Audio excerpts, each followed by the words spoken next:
Welcome, paranormal enthusiasts, to this week's episode of Creepin' It Real, here on the Coast to Coast Entertainment Network, where everyone comes for their paranormal fix.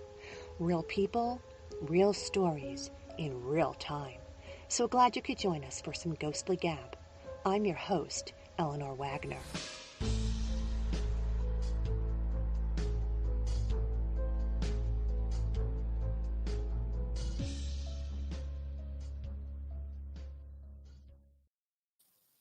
Hey there! As always, I appreciate you hitting the subscribe tab, follow button, or show app on your podcast of choice. Everybody give a hello shout out to our Coast to Coast techie, Crispy Bacon. He'll be working hard to help us run smoothly tonight. Tonight's guests have been doing ghost tours and minor paranormal work for over 10 years. It all changed for them after they did their first actual paranormal investigation at Moon River Brewing Company in Savannah, Georgia. Today, they are a paranormal duo out of Miami, Florida, who are part of the largest paranormal team in South Florida called Warpath Paranormal. Join me in welcoming Stephen and Mela Hernandez from Black Smoke Paranormal. Hey, Hi, guys. guys. Welcome. Thank you for having us. I know that was a brief bio on your beginning. Want to elaborate and tell us in depth more about that? Yeah, well, it's not 10 years. Oh, it's not 10 years. Yeah, tours. Yeah, we've gone to haunted locations and we've been into it for 10 years, but we haven't done paranormal investigations for 10 years ourselves. Right. Yeah. But definitely everything else you got on point. I was like 10 years. Oh, war party. 10 years, meaning that you've been fascinated by it, but you got your real first paranormal investigation at Moon River Brewing, right? Correct. Yeah. Yeah. Yeah. I just don't want people to think we've been doing it for 10 years. No, I don't think that's the way we said it. I think we were talking about minor paranormal stuff for over 10 years. Like Stephen was saying that you guys like to go on paranormal tours. And that's kind of how I started out too. Back in the day, I had started out with women friends of mine. We would go away for weekend events and stay overnight in haunted places and ask for like the most haunted room. And then we'd start doing things ourselves because we all had a sensitivity to it and enjoyed that kind of thing. And that's how it all started. And I've been a writer for years, and the books that I've written, the first one I wrote was a psychological thriller. But it wasn't until I started writing about true account hauntings that I was pushed into getting a paranormal team together because people were saying, come to my house, come to my business. I have something going on. And so 5 years now, I've been doing that, private residences and businesses, and then going to other local haunts that you know about that are kind of famous for their names. Oh, let's go to the Shanley Hotel, or let's do this, that, or the, and then you end up finding yourself going with other paranormal teams, investigating these other places that are so well known. Although I do really like doing the private residences and the businesses that nobody really goes into, because you get the firsthand account before anybody else does, and then you usually get the activity with it. So I've been approached to do a private, but I tell the person, because it's usually like, oh, I need help, and I'm like, well, I don't know how to get rid of anything, but I could go, investigate. I'm like, I don't want to make it worse by going and investigating your house. So we haven't done a private residence. A lot of the people do reach out for help. And so it's good that we work together as paranormals in the industry, because one thing leads to another. And then you end up connecting with people that you can refer. Our team does they do residential cases and stuff. We just haven't had the chance to go, to one yet. At this point in time, with our experience, going to actually help somebody, because there is a difference with, you're not just going to go and take advantage of these people and go just because you want to investigate. You actually Right. I explain to them it's about the spirit, really. For me, it's first and foremost about that spirit trying to be acknowledged in you. Because if they're having stuff going on in their building or their residence or their business, it's because that spirit is trying to get acknowledged, trying to get their attention. So my first goal is to get in there with the team to try and figure out what it is that they want to tell us. And then if we're able to help them move on, because sometimes they don't want to, then great. But if they want to stay behind, we try and get those people that are living there in that space be able to live in that situation with the spirit in a good way. And most of the time, it's to have those people recognize the fact that there is a spirit there and to acknowledge it. And most of the time, that ends up rectifying a situation.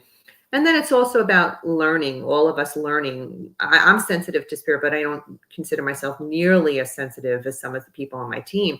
But since we've been together in that energy all these years, I've really actually learned a lot. And whatever gifts I have grown out of those experiences. That's insane that you say that, because that's exactly how I feel about it. It's like, I guess, opening that door and it's something that you start getting more comfortable with, and you start acknowledging more things, and it's crazy how much we, I guess, ignore that we're able to sense and stuff. So what is your sensitivity? I call it my foofy feeling. Like I can go into a building and I can sense if something's good or bad. That's the main thing. And sense that there's something there. And it's usually like off-putting. I almost feel like I'm drunk. That's how I feel it, and I call it my foofy feeling. Really? No, I don't think I'm at that point of being able to acknowledge it like that, but I do. I'll walk in and I'll know if the vibe is not good. Like in one of the clips that we sent you of one of our investigation, I was fine, and then immediately it was just like the worst feeling that I've ever had, and it was just like a fear, like if something just didn't want me there. So it was more like get out, and I had never felt that strong of a feeling of like being somewhere and something not wanting me to be there. So it's I feel like I'm getting more in tune with that. Yeah. There you go. Interesting that you had that first experience in a negative sense, Well, it was the first time that I experienced it, that I acknowledged it, because I have been in situations where I feel that something doesn't want me there, but I ignore it. If that makes sense, Now you came into yourself and you're recognizing it and accepting it. I'm like, oh, something does not want me here. What about you, Stephen? Do you have a sensitivity? I'll get like, my gut feeling and stuff, or like, but honestly, in no way, shape, or form, I can say I'm sensitive in any way. I'm very, I'm very skeptic at that even, so with me, it's very hard. I challenge everything, which is a good dynamic between me and her.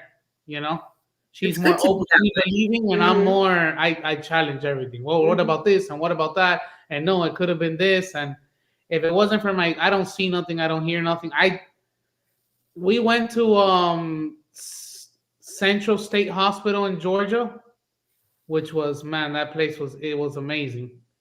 And I believe I saw someone, which that has never happened to me before. And as much as somebody can explain to you, it's different if you see it with your own eyes. Did you have your camera running at the time? I didn't. I don't think I was even pointing at it. I haven't looked at it. I was actually on live when it happened. Yeah. Oh, wow. Yeah, but I saw it was like a really long hall, and it was one of those that I was just turning, and when I looked back, it wasn't there, obviously. It was like a man standing with his hands crossed in front of like his waist, maybe.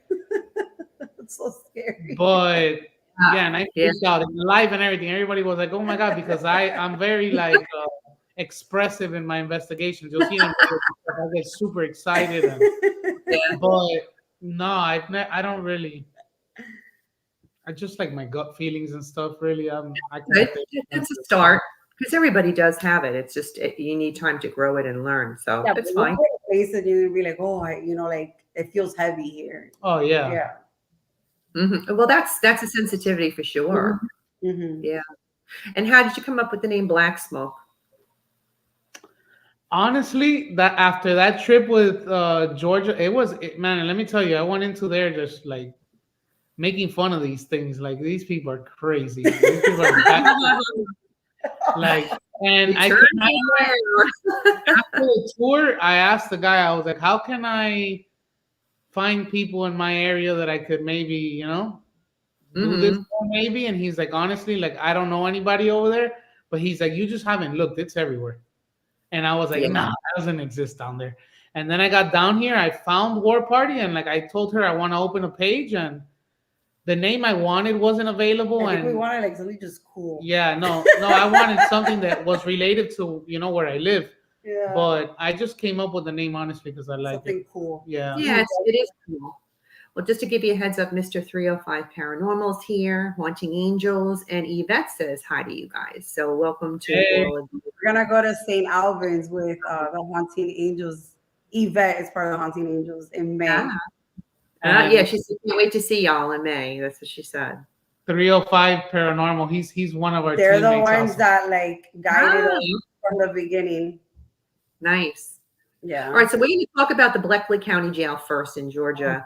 Picture credit to the Bleckley County Jail Facebook page because I took a picture off there to show everybody what it looks like, and Chris is going to put that up in a sec.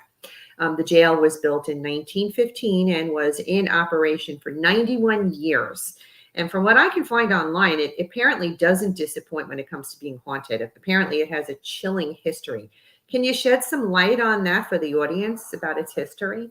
So when we found the Bleckley, we couldn't get, actually the owners of the Bleckley themselves couldn't find that much history on the Bleckley. And in our video, in the video that we have up, they actually mention how a lot of the documents and a lot of the history was destroyed. Mm-hmm. So they themselves don't have a lot of information, and that's why I think they were so excited to open it for paranormal investigations, because as people are investigating, they're learning more about the place themselves. And I believe we were like the third or the fourth people to investigate the jail. Yeah, so they don't have much history on Yeah. it. It first opened, like the front part you see here was the living quarters, and then upstairs was the jail. And then you don't have, But you can't even see the that side. was- You can't see the side here. They extended the building, I believe around the 60s till it was open, and then it closed down, and the city was using it for the inspector's office for a while. Yeah. Oh, But okay. this was a hanging jail. Oh, They have no 100% concrete proof of any hangings here. They do have concrete proof of like somebody that hung themselves in one of the cells in the back, committed suicide. and a couple other stuff there. But back in the day, there was no social media. There wasn't record keeping like there is now. Like there's now you keep records on anything. Back in the day, it was on paper that would probably get ruined by this time. Mhm. So you don't know, and a lot of weird about this jail is that where the hole is for the hanging, where they would have hung people, they've never been able to paint the roof of that single room alone. The paint doesn't stick there. We investigated this place, and on 2 separate occasions, I asked how many people were hung in this jail just to see what kind of answers I would get, and I got 15 twice. Wow. And not back to back, like upstairs I asked once, and I think it was downstairs, and I got 13 twice. Yeah. So my belief, I honestly think they did, and just the spirit box answers on this, which is one of the clips I sent you for the Bleckley, were just left me completely man, it was insane. And I got a lot of answers that can relate to people being hung there. Yeah. When we reached out to the owner, he was able to get a former employee to interview for our video. She was a former jailer, yeah. Yeah, and she actually worked the jail, and he hadn't met her either, so he was super excited. And she gave us a lot of information as to when it was, a jail in like the 90s, right? The 80s and the 90s. The later era of the jail. Yeah, but in her interview, and while she's talking to us and all of that, and we did like a walkthrough with her, she's saying like, you feel this here, or you'll see this here, and it's okay. So somebody did talk to her about was anything going on while she was working there? Oh yeah. We did a whole interview. We interviewed her for like it's all in my video. Yeah, in part the one. whole interview. Yeah. That's great.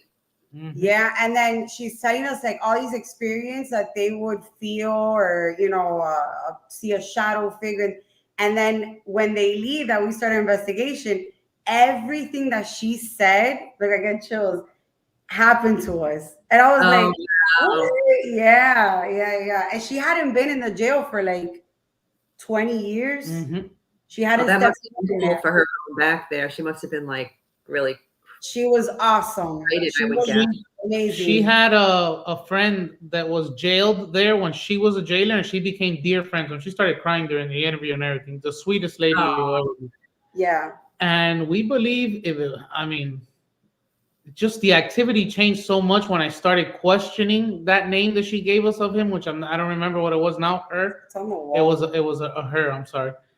And that I believe that it was possible that she came through there. Oh wow. Mm-hmm. So what's happening in the video that Chris is going to put up for us that you sent? So in the clip, we were upstairs investigating what was the jail at once, and then was the living quarters, and the room that I'm standing in. I was actually standing under the hole where they would have hung people, because and I say would have because there's no concrete. And you can see in the camera, there's a black hole on top of me. That's where the people would have hung. And in the clip, I was running the spirit box, which like the spirit box has become my favorite. I just get so much on it, Yeah, it is cool. That's for sure. Yeah, I was running the spirit box, and over the spirit box, I heard a whistle like disembodied. And the answer that came out is just the best answer I've ever gotten us. It's like what came through is 0 to 1,000,000. Like there is no chance that series of words comes out after the question. No chance that it was a coincidence. No chance. And it's a full-blown sentence, very clear that anybody can understand, and you'll see it in the clip. All right, Chris, you want to run that for us? I can't wait to listen to it. That was so exciting. Yeah. Experienced up here, we've had shadow figures, we've had a feeling like being watched. I would have to say the place is pretty haunted. This is the cell that the guy hung himself in. A group of females were in here. He likes females. That's where the cells were. This is where it started. I've been touched twice. I've had my shirt pulled.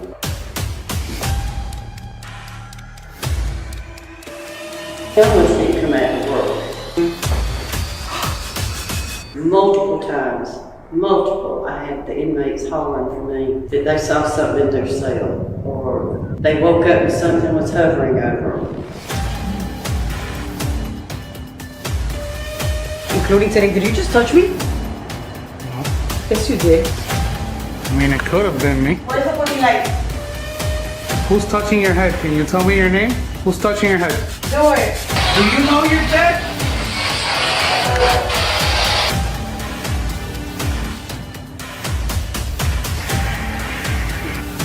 Yeah, none of those devices are gone.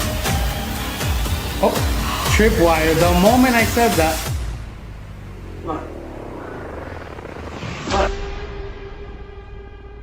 It was the other clip with this location. Okay. That was the trailer. That's the trailer. But that was still, but we saw the place where the people hung themselves. And then she said about the inmates freaking out and telling her that they were woken up. Yeah. Wow, that's they amazing. Were constantly bothered. She was awesome. She was so good, and she was walking, and she's like, "Come talk to me." She was brave. Yeah, that's and having somebody who has a firsthand account of working there, being able to share that is dynamite for the show. I mean, your show, that was great. We're like kids just watching her talk, because we're trying to Is this the other one? Yeah. Okay. You can run it, Chris. Steven, again.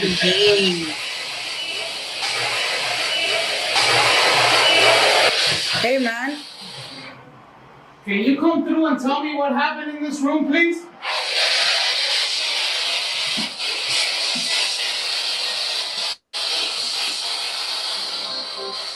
How many people were home here where I'm standing? A lot. A lot, yes, I heard that. How many people were home here where I'm standing?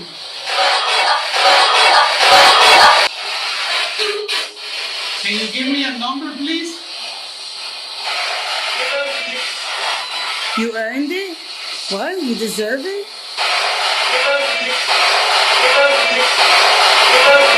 What's your name?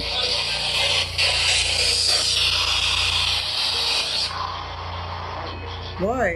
Did you hear that whistling? Is that this?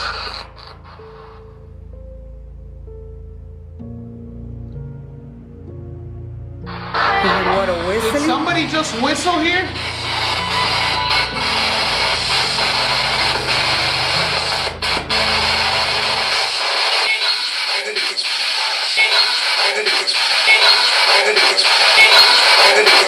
Can you come forward and tell me what happened in this room? Hello. Blood. I heard blood. What? After. What?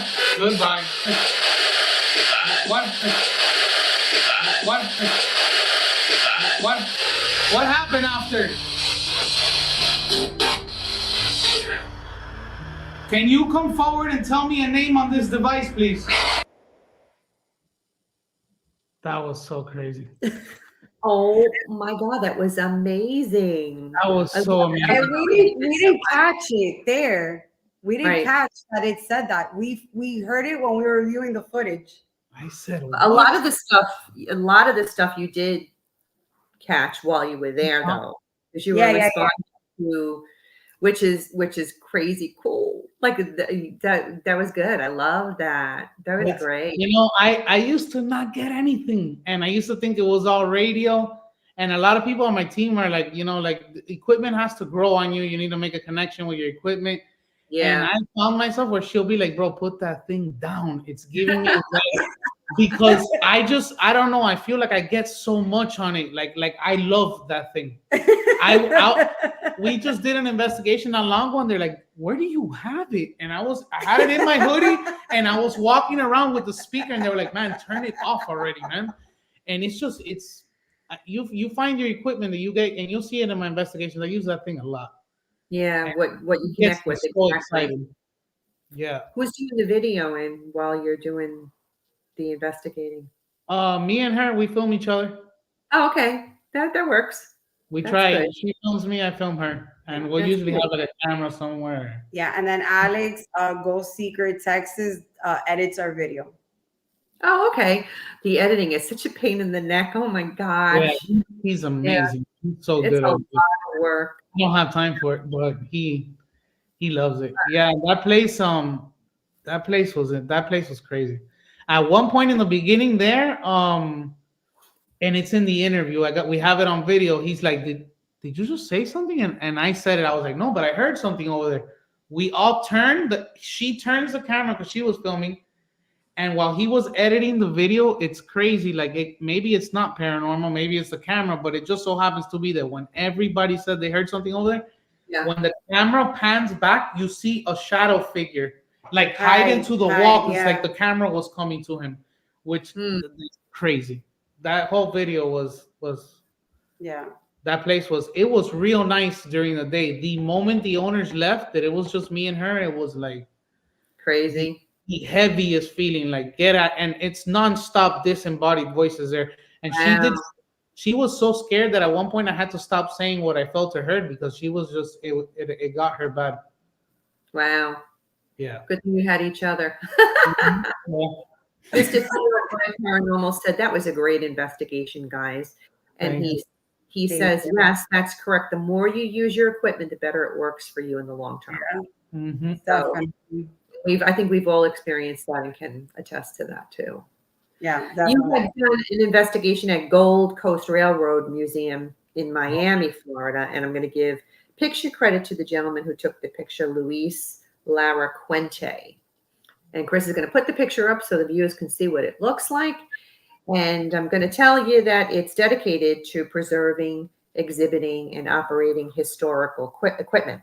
It was founded in 1957 and built on a former naval air station. And it's the second largest World War II airship base in the U.S.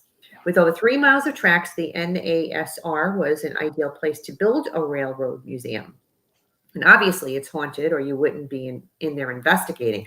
I have a team member named John who collects train cars. He's got warehouses where when he buys a train car, he actually stores them. And he would have a field day in this place. John would love this place. Haunted. This is the most haunted place I've ever been to in my life. Mr. 305 Paranormal says it's his favorite spot. Yeah, this is like next level. Like this is the whole paranormal world should experience this place. Tell me about it. So, like you said, it was built. So these orange buildings you're looking at on the picture are actually hangars 1 and 2 of the original Air Force base. And it's the only buildings that survived completely from the fire that took down that ended its life as a naval station. Oh, there was a fire there, huh? Yeah, it poured down all the buildings, and I say it in my interview in the video. What I find weird here is, and after like looking extensively researching this place because of the video, they never mention any deaths, but they do mention that these hangars were hurricane proof. So if there's a hurricane coming, you would think they would gather people in here instead of kick them out. Yeah.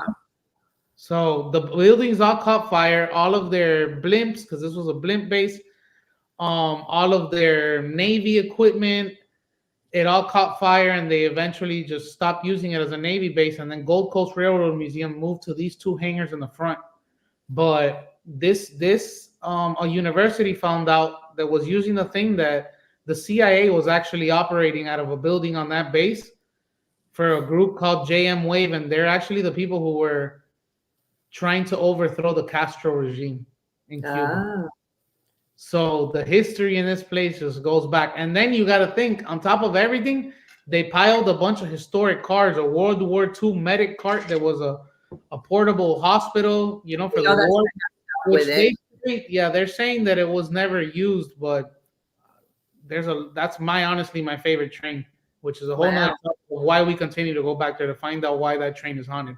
But they have the Ferdinand Magellan, which was like the Air Force One of trains. Theodore Roosevelt constantly used this train. Like this was his train on normally. They did speeches on there. Who else? Truman. Reagan, so many presidents. And you could literally have residual hauntings too, which is replay of stuff happening.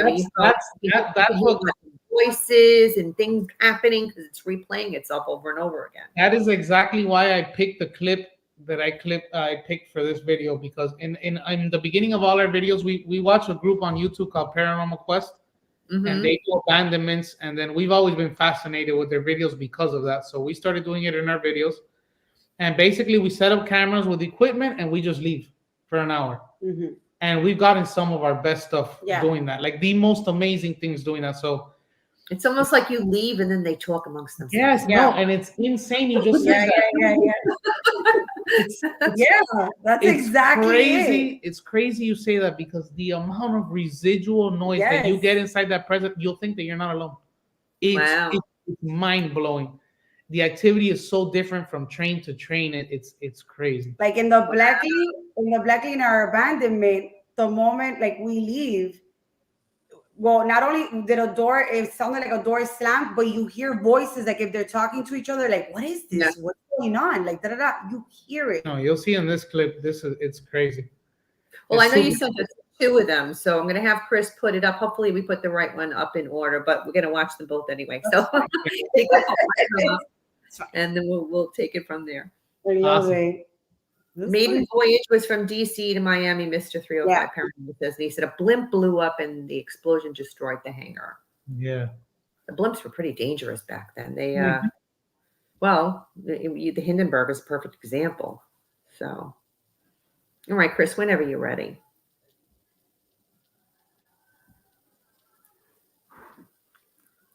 Hopefully we didn't lose him in the internet. There we go.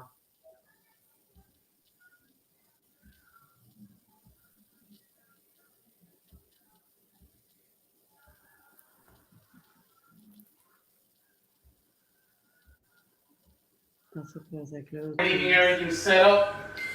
This is the medic cart. We have the music box, as you can see. We have a cat ball and a REM pod. We also have an abandonment set up in the presidential cart where we've been getting phenomenal activity all night. So yeah, you guys already know the drill. We always do an abandonment, and here we go.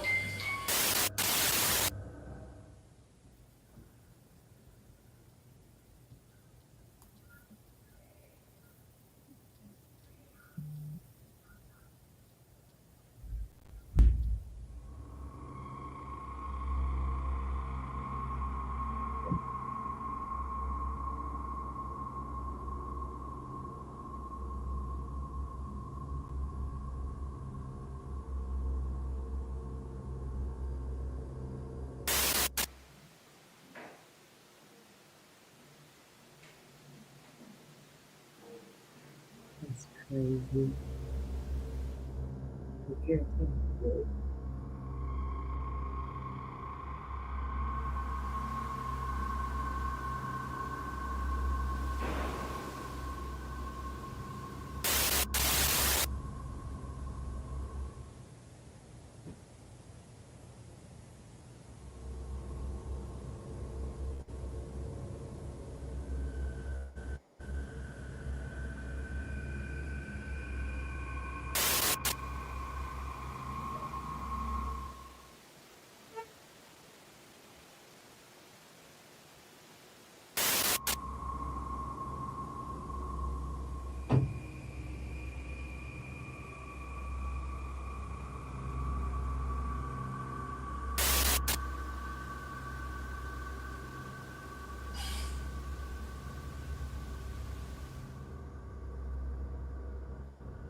On the mic.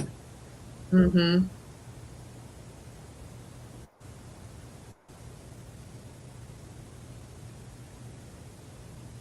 Is that a cat toy on the chair? Mm-hmm. They're great. Cheapest thing you can use, and they're just great. They are. You got a lot. You got a lot of stuff, man. Those footsteps were crazy. It was like you could hear the whole the heel to the toe movement. It was crazy. Huh.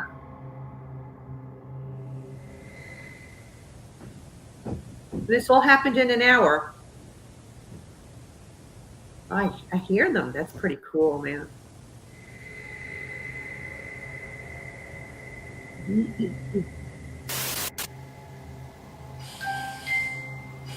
Why the music box? Because of the sound it makes? Huh? Why the music box? Because of the sound it makes? When it's Yeah, triggered? yeah, and just as motion detector. That's great. Look at it. Wow. That's amazing. They like the music box. Yeah. Sure seems like it. Wow. Trying to play a tune. That's the medic card. We actually think there's like a child back there. It's weird. It does seem like you got some great evidence that night, Mr. 305 Pound. Uh-huh. Look at that. Music I box. hear you.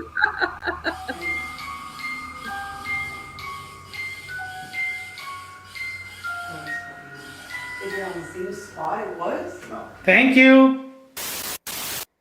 There you go. Yeah, that was. Wow, that was great. I love about the abandonment. I love The it. purplish looking video, that's the presidential card. That's all night noises like that. It's crazy. And it's not Wow. settling. That train has been there for over 20 years already. It's Huh. that so many noises in that train. It's always it has to be like residual just activity in there.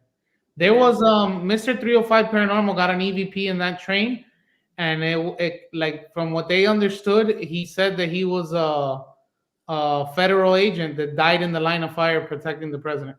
Wow. Yeah, in that train, that place is phenomenal. Like the activity there, it's so much. I underestimated that location because I was like a train museum. I was like, You never know because and then we did. Yeah, the attachments that come with it.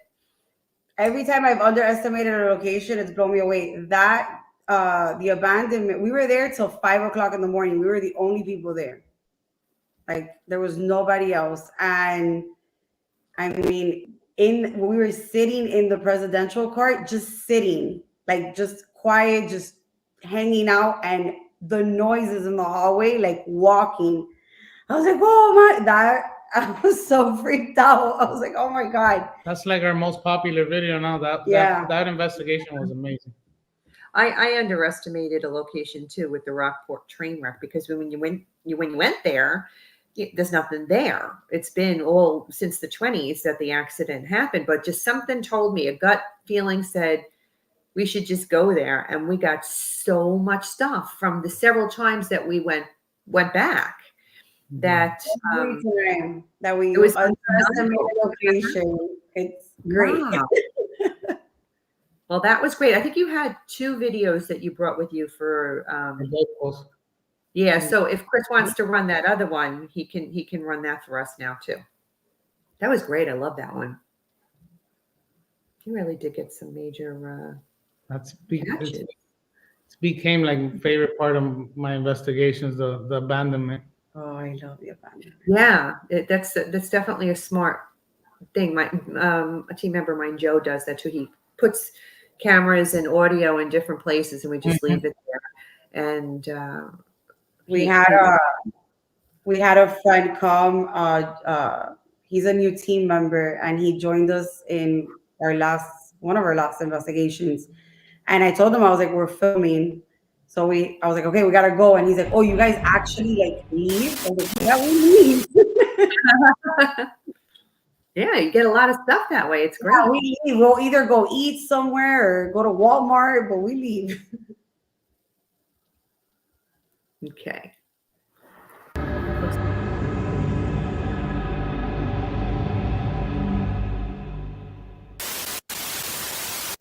The Gold Coast Railroad Museum is one of those places you know is haunted, but you don't know how haunted it is until you really stay there at night alone.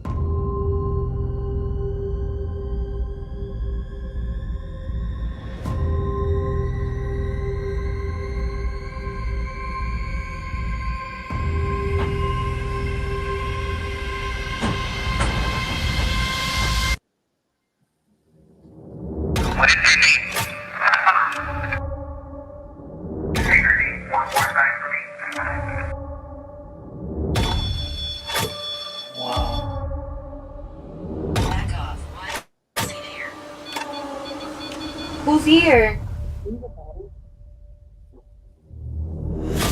Yo, what the Something like pinched me. Something says, look out, get back. Laz.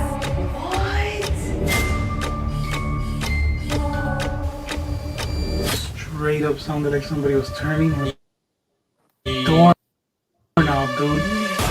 Oh my God, it's watching you. Oh my God, that was loud. It feels like the train is moving. Whoa! The fuck? This shit just said it right after me. The train's moving. I want to talk. My God. Crazy, crazy, bro. That was another spirit box response. That was insane. It like almost mocked me. It didn't say it in a way like the train's moving. It said it like the train's moving. Like if it was that train. That's the segregated part. Like from the Jim Crow era, it was used like segregated. And that car, you'll get in it and you'll feel like it's moving again.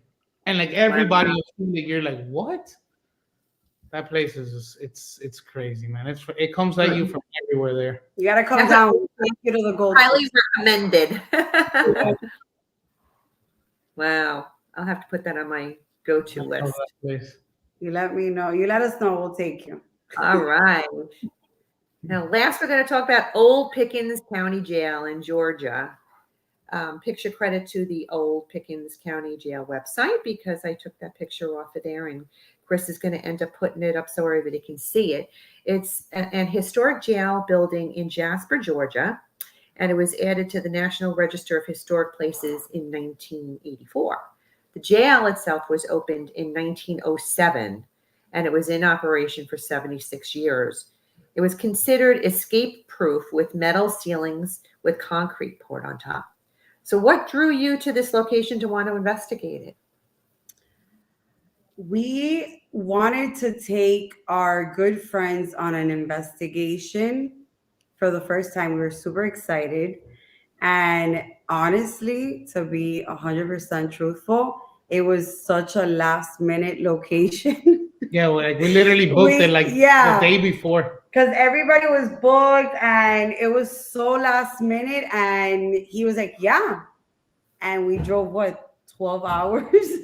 Oh, really? Yeah, we got out of work and drove 12 hours. We got there the next day at 9 o'clock in the morning. It was insane, but we did it. And we took them, and it was their first time going to a location like that. So, I mean, we were just so excited to get our good friends that don't do that or don't do, they're just like, oh, well.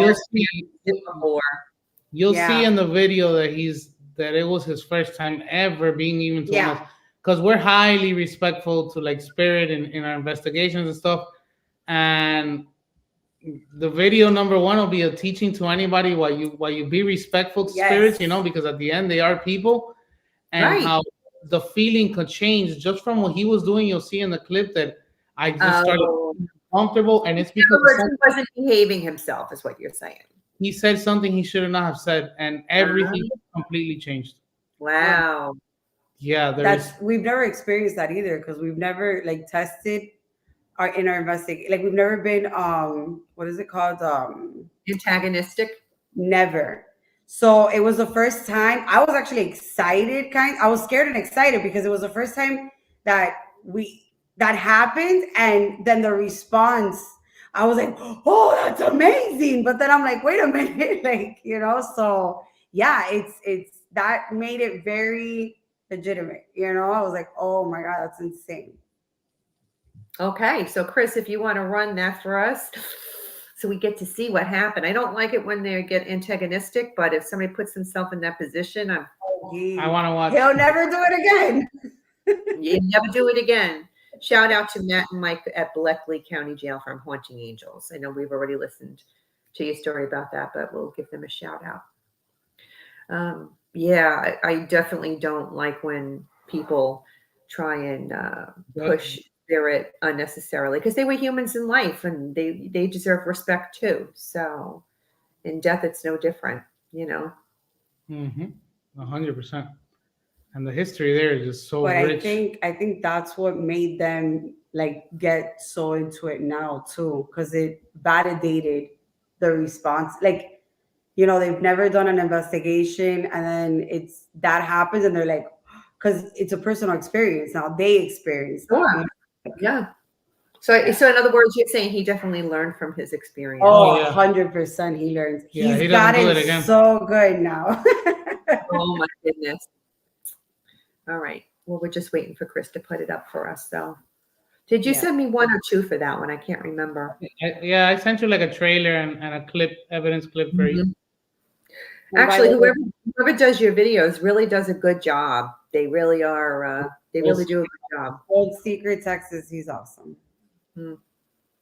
Yeah, He's in San Antonio. They pull you in. They definitely draw you in. That's for sure. Yeah, he's so good. What's on your agenda for the months ahead? What do you have planned? Oh, we have Clay County in March, St. Albans in May, Mary Stringer. I think we might do like the May Stringer. It's a May, house here May in Florida. Stringer in April. Just that as of now, yeah. Yvette wants us to do what is it? Waverly Hills, I think she said. Waverly Hills in October. So you got your schedule planned. Yeah, we just go with the flow. Our kids are, I mean, we have an 18-year-old and a 9-year-old, so we have that advantage where it's like, hey, we're leaving for the weekend. Do they get into the paranormal too? Oh, the kids? So our oldest, the 18-year-old, has always been into, like the crystals and the cleansing. So, and I've always, I mean, I'm a Halloween baby, so I've always been into horror, and she's always she's always been into it. And then when he finally had, the experience at Moon River, that we said, okay, we're gonna do this, we're gonna do investigations. We thought she was gonna be like, hell yeah. We took her to a location, just us 3, and she said, I'll never do this shit again. I don't want to go. I'm scared. I don't like, and I'm like, what? And she's like, I don't like it. I don't like it. That happened with my kid too. She got freaked out because she was touched and tugged at, and then that was it. And also I brought something home with me unintentionally, obviously, and then so she had the paralyzing night terror, and I had to go through the whole saging and stuff to get rid of it. But yeah, that did it. She didn't want anything to do with it after that. Yeah, that's funny you said that because we definitely probably maybe don't want to acknowledge it. Okay, I'll say it after the clip. Okay. I know he got knocked off, so he's just back on again. He says he's going to run it. So that's fine. Hey, the power of modern technology doesn't always work perfect, right? Go with the flow. Is this the right location? No, that's the train. No, this is the train. Wrong one, Chris. That's the trailer for the train. Yeah. Yeah, it's called Old Pickens County Jail. It's labeled Old Pickens County Jail. How does one find you if they want to follow you? I know you're on Instagram, but tell everybody where. Instagram, Black Smoke Paranormal, YouTube, Black Smoke Paranormal. We have merch on Amazon. And TikTok. So per location, we take out, we do t-shirts and sweaters. So we have a Gold Coast collection, and that's on Amazon. You could search it, go Black Smoke Paranormal all together. Definitely helps to pay for those investigations that you have to go to. Yeah. Well, it's we don't really make money off of it, but it's just fun. That people like it and want to wear. It's just something we get to share with everyone. Yeah.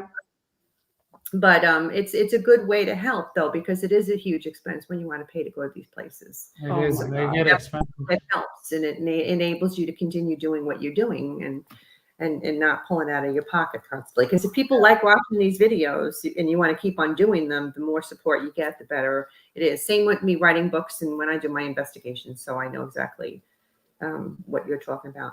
Incidentally, I'm going to throw this out there. I know I was sharing with you guys that I doing this huge move from one state to another. So while we were doing this in-between transition, I was staying in an old historic church in Sussex County. And it's haunted. So that was kind of cool living in there for 6 weeks. weeks, but the church is for sale now. So if there's any paranormals out there, or paranormal teams that want to buy an old church and make it a place for people to come and rent for the night, like we do with the other, like Shanley Hotel and those other locations, it's a good opportunity. It's a church. So you were living there for how long? I was living there for 6 weeks. Oh my God. I have a senior citizen friend of mine. She bought the church back in 2001. And now medically, she's not well, so she can't take care of it. Yeah. So she had all of these huge ambitions of what she wanted to do with the building when she first bought it. Who's the church? She lived there for all these years. It was a private residence. And was she experienced? Pardon? Would she experience things? She's a strict Catholic. So if anything did happen, she would be totally in denial. But me coming in there and living in there for 6 weeks, I'm game, you know what I mean? So I was talking to them all the time and telling them I was there and thank you for letting me stay here. And so they felt comfortable enough to, yeah, that's another thing too. Like I went to New Orleans with my girlfriend and she wanted to stay in like a super nice hotel. And I was like, no, we need to stay like a dirty brothel. Because we've been doing this everywhere we stay is like, is it historic? How old is it? Like, is it haunted? Like, okay, we're staying there. It doesn't matter. Like if it's not 5 stars, it's, because we get to investigate where we stay at. Exactly. All right. I think you get to see this clip now, hopefully. Let's see.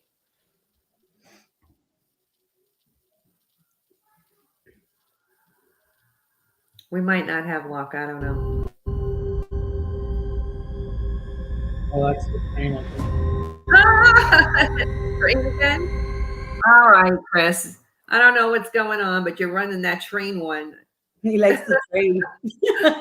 Chris likes trains. Mr. 305 Paranormal is asking, hey, Mayla, can we write that off as a business expense?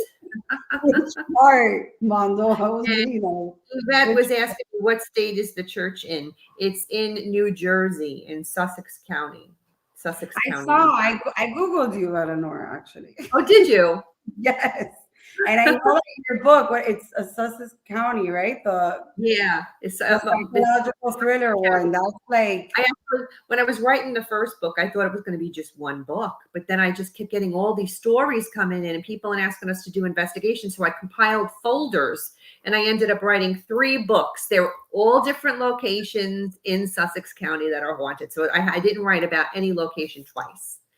And then people were coming out of the woodwork telling me, oh, I live in Warren County, but I have a haunted story to share with you. So I started developing folders for different counties. So I wrote Warren County hauntings too. And I was in the middle of writing Morris County hauntings when our move out of state happened sooner than I anticipated. So that book will come out. I usually try to get it out for Halloween, but it didn't happen this year. So I'm shooting for Cinco de Mayo. So that's awesome. That's awesome. Yeah, but these are all true accounts. And what makes it like so much. People are not afraid to talk about it anymore. You know what I mean? They're more openly receptive to telling their stories than they were, say, 10 years ago when people would call them crazy. Because it has a lot to do with paranormal shows opening up about stuff and making people realize that it's okay to talk about it. So I think that's probably why I got such a good response when I put it out there. Did anyone want their story told? So that's also a big a big thing with investigating. In the beginning, like if I would feel or if I would hear or see something, I would just stay quiet because I was so scared that they would be like, no, or like think I was crazy. Mm-hmm. But then, meeting all these people and then realizing like, oh no, they actually like, they're all like-minded. Right. So it took a while for me to be like, dude, I just heard that, and they'll be like, okay, where? And they're like, oh, all right, I'm not crazy. Yeah.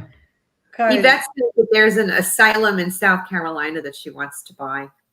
And I totally believe she would buy it. follow a page. I follow a page just of that stuff for sale, and there's so much out there. Really? Yeah. And I hear about it a lot, doing all these interviews with people. There are a lot of people that have gotten together and they've bought old theaters, they've bought old jails, and they're trying to. There's an old Civil War hospital, I think, in Alabama that they have been trying to sell forever. And I just saw it. Remember, I sent it. They knocked the price down to $79,000. Don't say that. It's a colonial style house. It looks like the front of the White House. Beautiful. Wow. And the structure inside, they started to rebuild it. So basically, they took off all the walls, the original floors. They repurposed all of them. All you need to do is really put up the walls. It's hollow. But it is the original stairs is still there, original kitchen, fireplaces. Like whoever did it was doing it right. She's like, what? That is excited about that. The thing is that those historic places, you have to restore them back to their original state. If not, they won't even sell it to you. This church that I was living in, it's a historic church, like I said, and it's livable. It's functional. So it's not like you're going in and putting up walls either. I mean, she had these dreams about what she wanted to do, and then she ended up getting sick, but she had her whole private residence on the main floor.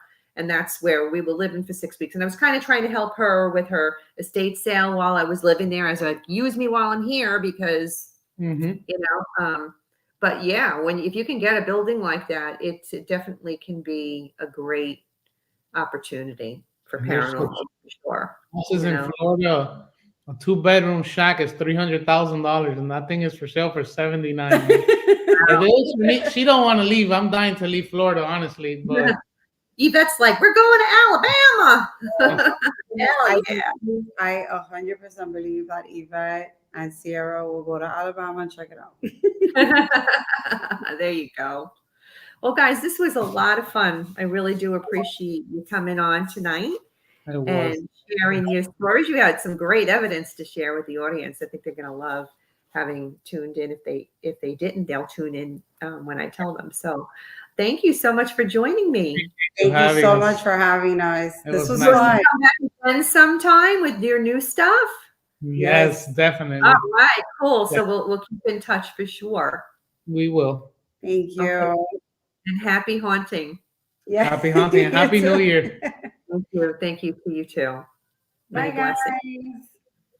If you like listening to this week's episode and you're into all things paranormal, check out my other show, Eleanor Wagner's Strange and Scary World podcast out of the Paranormal UK radio network, which is available wherever you get your podcasts.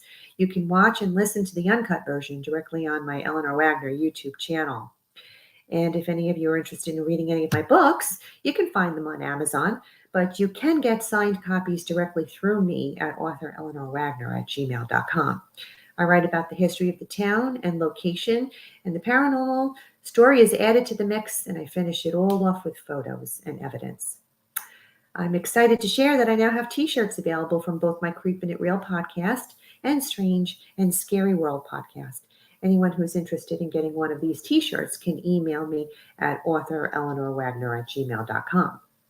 Lastly, viewers, tune in on Thursday, January 18th at 8 p.m. when Australia's Nigel from Chasers of the Paranormal makes an appearance to talk candidly with me about the paranormal.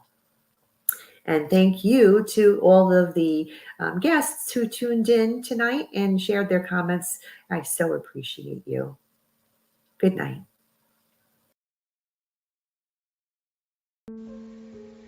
I hope you've enjoyed this little journey down my own personal nightmare alley.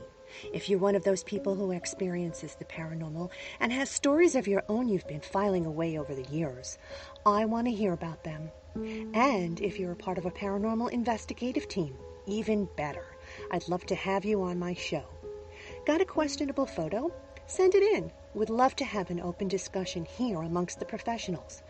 Reach out to me at authoreleanorwagner@gmail.com. Enjoy our soundtrack music, Headless Horseman by Alexander Nakarada, promoted by freestockmusic.com. And remember, no ghost story is better than a real-life ghost story. Until we meet again, make sure you're creeping it real.